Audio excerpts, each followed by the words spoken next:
과학기술정책연구원 신기윤입니다. 네, 오늘 인공지능 기반 제조업 혁신과 인력 수요 변화라는 제목으로 발표 진행하도록 하겠습니다. 저희가 발표가 4개가 준비되어 있는데 오늘 제 발표 이후에 3개 발표 같은 경우에는 데이터를 중심으로 한 실질적인 연구와 정책 제안들을 담고 있습니다. 다만 이제 제가 오늘 발표드리는 부분은 그 정도로 정치한 분석을 수행한 연구의 결과를 발표드리는 것보다는 특정한 사례를 중심으로 해가지고 제조업 부분에서 인공지능이 어떻게 지금 적용이 되고 있고 관련해가지고 인력에 대한 얘기들은 어떤 아젠다가 아젠다를 좀 제시하고 어떤 아젠다에 대한 토론이 필요할 것인가를 좀 말씀드리는 그런 주제라고 봐주시면 될 것 같습니다. 저희 우리나라가 아까 저희 류석현 원장님께서도 말씀 주셨지만 제조업이라는 그 부분이 굉장히 중요한 국가 중에 하나고 그렇기 때문에 인력이라는 부분에 있어서도 제조업에 굉장히 강조가 되는 부분들이 있는데 제조업이 실질적으로 어떻게 변하고 있는지를 조금 파악을 해야지 파악을 하고 그 안에서 제조업의 일을 하시는 그런 분들이 어떠한 사람들을 원하고 있는지에 대해서 조금 더 파악할 필요가 있다라는 문제 의식에서 오늘 발표는 준비를 하게 되었습니다. 그래서 아까 AX에 대한 얘기가 나오긴 했는데 이게 이제 순차적으로 가는 개념들은 아닙니다. 사실 그렇지만 인더스트리 4.0이라는 개념이 독일에서 2010년, 11년 이때부터 나오기 시작했고 그다음에 WEF에서 2016년에 4차 산업혁명이라는 말을 또 썼고요. 그리고 그 이후에 한 18년, 19년 또 코로나를 거치면서 우리가 디지털 전환이라는 얘기를 굉장히 많이 했습니다. 그리고 한편 작년 정도부터는 이제 AX AI 트랜스포메이션이라는 얘기를 많이 하고 있죠. 이런 부분들이 결국에는 제조업에서 봤을 때는 단순 반복 작업에 자동화를 하는 수준을 넘어서서 이제는 데이터를 기반으로 한 지능형 의사결정과 예측을 중심으로 한 스마트화 단계로 점점 진화해 나가고 있는 시점이라고 볼 수 있겠습니다. 그래서 제조업이 AI를 통해서 정밀화, 자동화, 지능화되고 있는데 오차를 정말 정밀하게 예측하고 그다음에 반복 공정을 로봇이 수행하면서 그다음에 AI가 학습하고 실질적으로 스스로 판단해서 공정을 최적화하는 지능화의 단계까지 접어들고 있습니다. 이러한 변화가 앞서 기조 강연 때 윤영환 대표님께서 말씀하셨지만 생산성을 어느 정도 올린다의 수준이 아니라 이제는 일의 방식, 그다음에 인력의 구조를 근본적으로 변화시키는 부분이 있기 때문에 이런 부분들을 짚어볼 필요가 있다라고 생각하고 있습니다. 그래서 제조업 부분에서 인공지능이라는 것이 어떻게 쓰이고 있는가를 간단한 사례를 중심으로 좀 설명을 좀 드리고자 합니다. 그래서 첫 번째로는 이제 스마트 공장에 대한 얘기입니다. 공장 운영의 지능화에 대한 부분인데 AI로 이제 예지 보전이 굉장히 효율적으로 진행이 되고 있다는 점을 최근에 이제 많이 강조가 되고 있습니다. 설비 센서의 정보를 AI로 분석해서 비가동 시간을 최소화하고 또 미리 정비할 수 있도록 해서 효율성을 올리는 그런 부분들에 대한 그런 부분들에서 AI가 널리 활용이 되고 있고요. 또 이제 에너지 특히 이제 제조업 같은 경우는 전력, 에너지를 굉장히 많이 쓰는데 AI를 기반으로 해서 에너지 컨트롤링을 통해서 실시간으로 전력 사용량을 모니터링하고 소요 패턴을 최적화하는 이런 스마트 공장에서의 AI 활용 그리고 비용 절감과 생산성 향상 이런 부분들이 지속적으로 이제 발견이 되고 있습니다. 그리고 이제 공정 쪽으로 넘어가게 되면은 이제 품질 관리 이런 부분들도 AI가 담당을 하고 있죠. 이제 비전 인식과 AI를 결합해서 제품의 분량을 자동적으로 판별하고 이제 사람의 눈 대신 카메라가 제품의 이제 결함 부분들을 분석하는 이런 부분들이 이제 AI의 효과로 나타나고 있습니다. 그래서 이미지 패턴을 학습하고 분량 데이터를 스스로 판별해서 사람에 의한 오차를 최소화하고 정밀도를 향상시켜 나가고 있습니다. 이는 반복적인 검사 작업을 자동화하고 실시간 공정 조건을 조정하는 능동적 품질 관리까지 나아가고 있는 부분이 되겠습니다. 그리고 이제 생산 관리, 생산 계획이라고 저희가 부르죠. 그런 부분들에 있어서도 이제 AI가 적용이 되고 있습니다. 수요 데이터, 시장 변화, 재고 흐름, 공급망 정보 이런 것들을 모두 다 학습해서 AI가 지금 어느 정도를 발주를 해야 되고 어느 정도를 구입을 해야 되고 어느 정도는 재고로 남겨놔야 되고 이런 부분들을 다 AI가 담당을 하는 시대로 가고 있습니다. 효율적인 생산 운영안을 제시하면서 유연한 대응력과 납기 준수 향상에 도움을 주고 있습니다. 그리고 이제 제조업 공장에서 이제 로봇에 대한 얘기가 사실 굉장히 많이 나오고 있습니다. 근데 이제 로봇이 단순히 우리가 예전에 생각했던 그냥 움직이는 로봇 이런 부분들이 아니라 이제는 스스로 생각하고 스스로 행동하고 하는 로봇으로 점점 진화해 나가고 있습니다. 우리가 그거를 휴머노이드라는 표현을 쓰기도 하는데 제조 현장에서는 주로 협동 로봇이라는 표현을 좀 많이 쓰죠.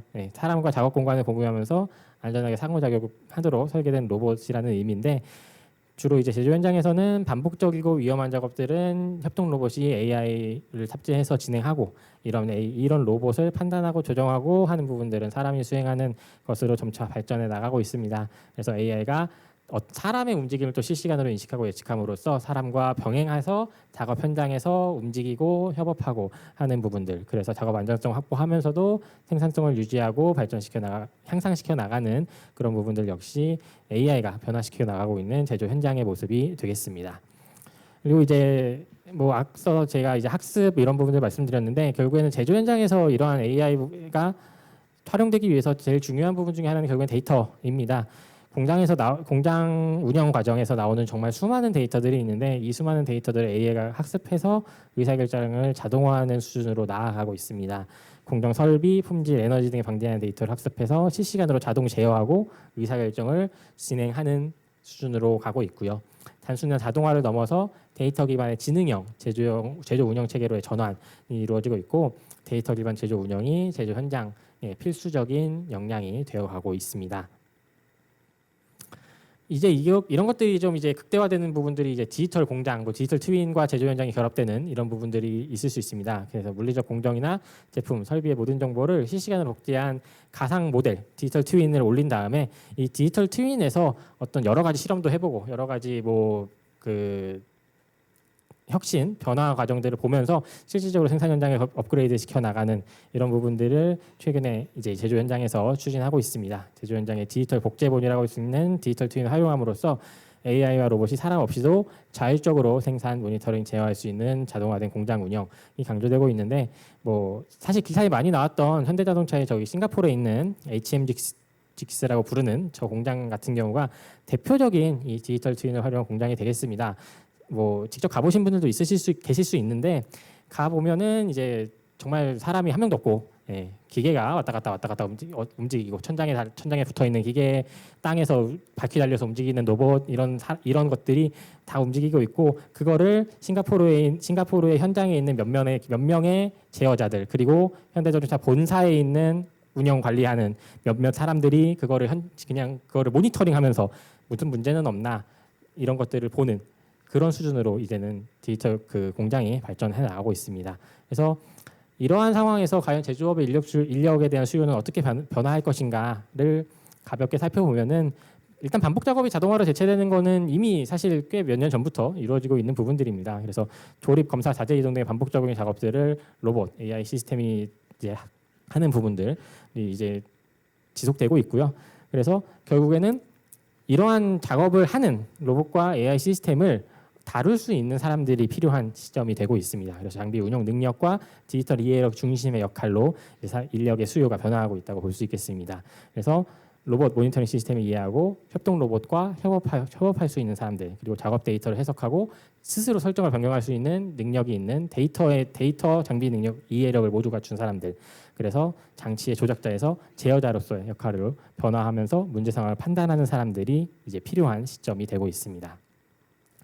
그다음에 이제 기술자, 코딩, 아까 이제 사실 코딩 AI가 다 합니다. 네, 저도 이제 코딩을 하는데 이제 챗GPT 잘 쓰고 코딩하고 있는데, 그럼에도 불구하고 도메인 난리지를 가지고 있는 것과 있지 않은 거는 AI를 활용해서 코딩을 할 수 있느냐 없느냐의 부분에 있어서 꽤 많은 차이를 가지고 온다. 제조업 부분은 특히 그렇게 생각하고 있습니다. 그래서 단순한 설비 조작이 아니라 공정을 이해하고 AI 시스템을 조정하고 학습 데이터를 다룰 수 있는 융합형 기술자가 필요한 상황이 되고 있습니다. 그래서 산업의 공정과 설비를 이해하고 AI와 데이터 분석의 역량을 결합한 인재가 필요한 이제 쪽으로 나아가고 있다고 볼 수 있겠습니다. 그래서 이제는 제조 현장에 있는 모든 사람들이 이러한 디지털 이해력을 가지고 있어야 된다. 그래서 전통적인 직무가 우리가 제조 현장에서 관리자, 기술자, 현장직 이런 식으로 구분을 했다라고 하면, 이제는 디지털 이해력을 밑바탕에 둔 융합형 역할을 가진 사람들이 필요한 이제 시점이 됐다라고 볼 수 있겠습니다. 그래서 데이터를 해석하고 공정의 맥락을 이해하는 인력이 중요해지고 있고, 문제 해결자가 되기 위한 데이터 해석 및 공정 이해가 핵심이 되는 상황이 되고 있습니다.